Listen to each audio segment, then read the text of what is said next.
आपने कहा कि लोग वायदे कर जाते हैं और चुनाव के बाद भूल जाते हैं,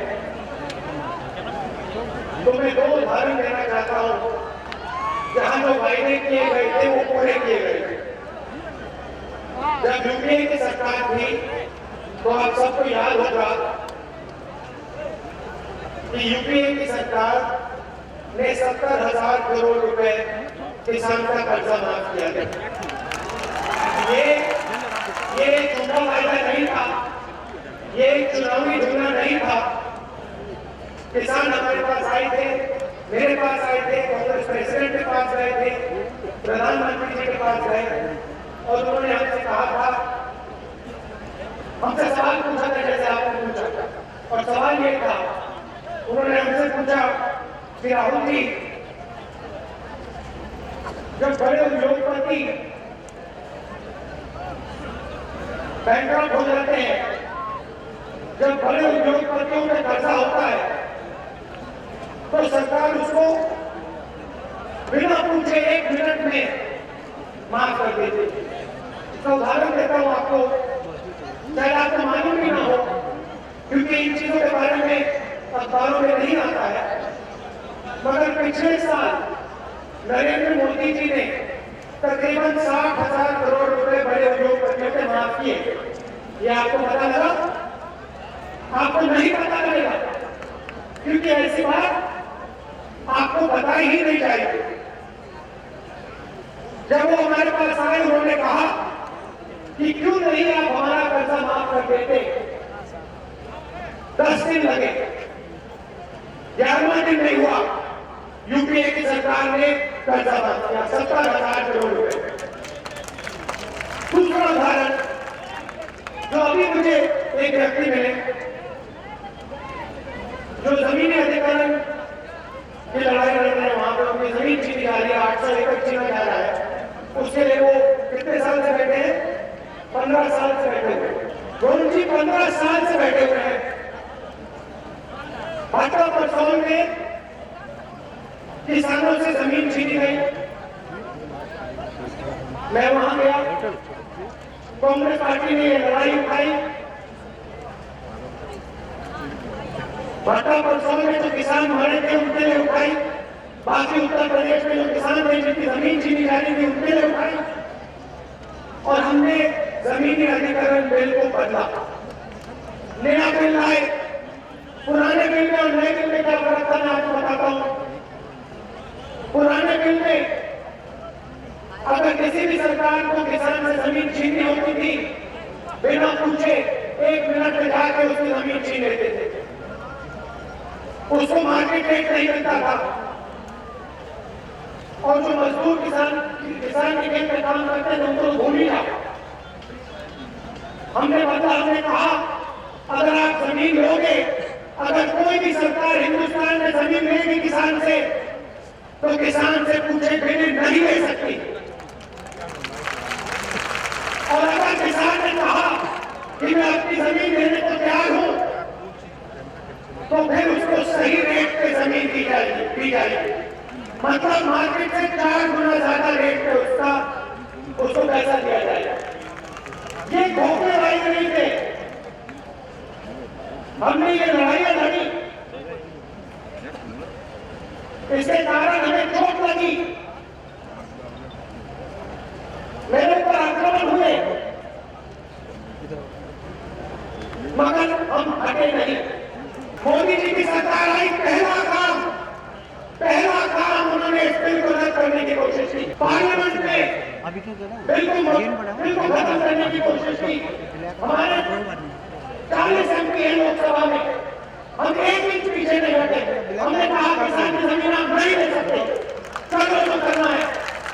और 3 बार उन्होंने ऑर्डिनेंस लाने की कोशिश की पीछे से छुप के, और हम लड़े, और हम आपकी लड़ाई लड़े थे और हम आपकी लड़ाई जीते थे।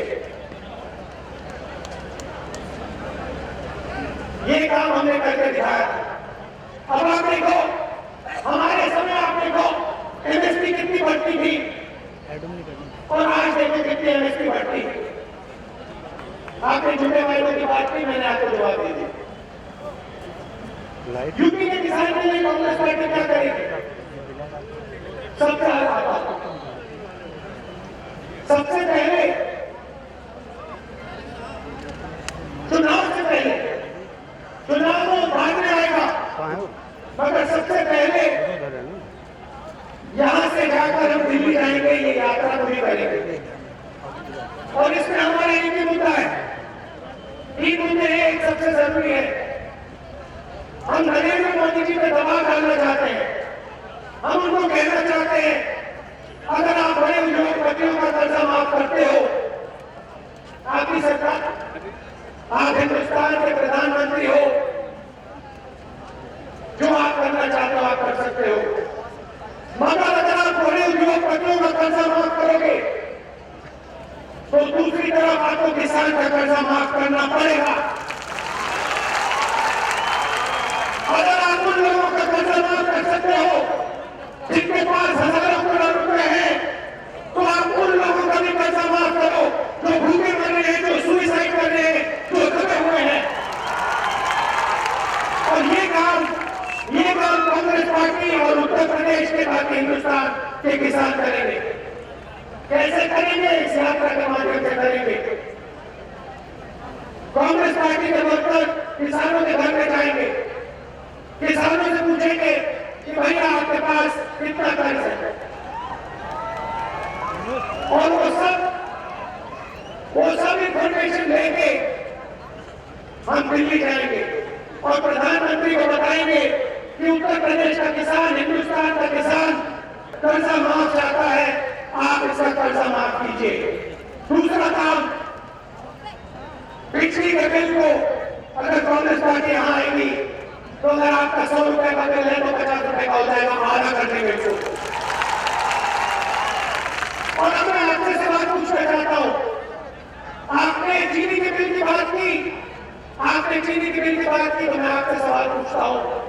आपने कहा कि 17 चीनी मिल हुआ करते थे, और मैं आपसे पूछना चाहता हूं 17 चीनी मिल हुआ करती थी, कांग्रेस पार्टी के समय कितने बंद हुए थे? कितने बंद पड़े थे आप बताओ मुझे? एक भी नहीं बंद था। तो जब कांग्रेस पार्टी की सरकार आएगी, वो जो आपके बिल है, जो आपके चीनी के पहले जो ये चीनी का कटोरा माना जाता था, एक बार फिर ये चीनी का कटोरा बनेगा। देखिए, आप कहोगे कैसे होगा? हमने 10 साल के लिए यूपीए सरकार चलाई, मैं आपको बताता हूं कैसे होता है। सुनो, ये कैसे होता है? सरकार दिल से चलती है।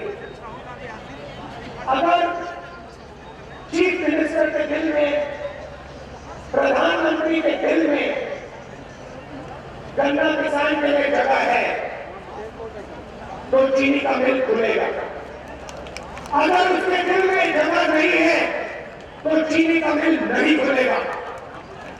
अगर चीफ मिनिस्टर, प्रधानमंत्री किसान में खुद को समझता है तो कर्जा माफ होगा।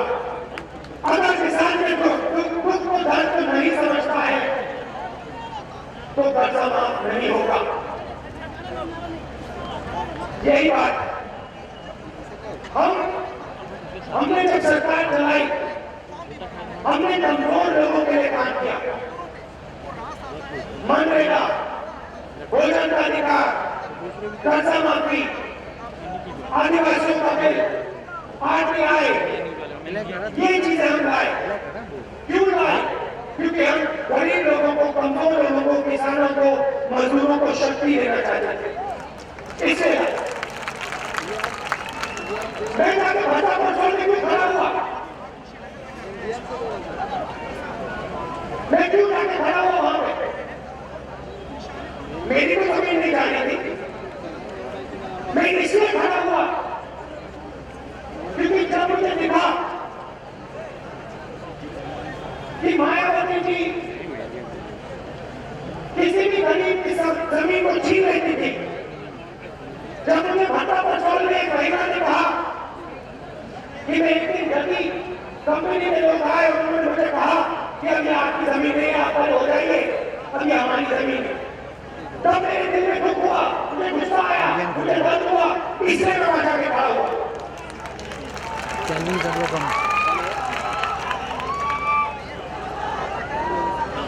और इसीलिए मैं यहाँ खड़ा हूँ, क्योंकि जब मैं अखबार में पढ़ता हूँ कि किसी हिंदुस्तान में आत्महत्या की तो मुझे दर्द होता है, मुझे अच्छा नहीं लगता। मैं सोचता हूँ उसके बच्चे क्या करेंगे, उसकी बीवी क्या करेगी, उनका क्या होगा। इसलिए और इसलिए दिल्ली आना, नरेंद्र मोदी को बताने कि किसान का कर्ज माफ कीजिए, किसान की आवाज सुनिए, अपना काम पूरा कीजिए। आंगनबाड़ी की काफी महिलाएं पिछले दिनों में मुझसे मिली है, और ये जो आपने सवाल पूछा है, ये मुझसे काफी महिलाओं ने पूछा है। पेड़ इंदिरा जी ने लगाया, उसमें पानी यूपीए की सरकार ने डाला था 1500 से 3200 तक हमने बढ़ाया था।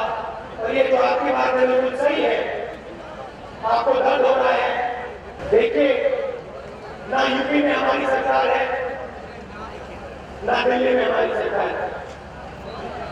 हम ऑपोजिशन में हैं, हम आपकी मदद जरूर कर सकते हैं, हम डिसीजन नहीं ले सकते हैं, मगर हम सरकार पे दबाव जरूर डाल सकते हैं। और ये दबाव हम संसद में, विधानसभा में और सड़क पे आपके लिए हम दबाव डालेंगे और आपकी मांग पूरी करने की कोशिश करेंगे। धन्यवाद।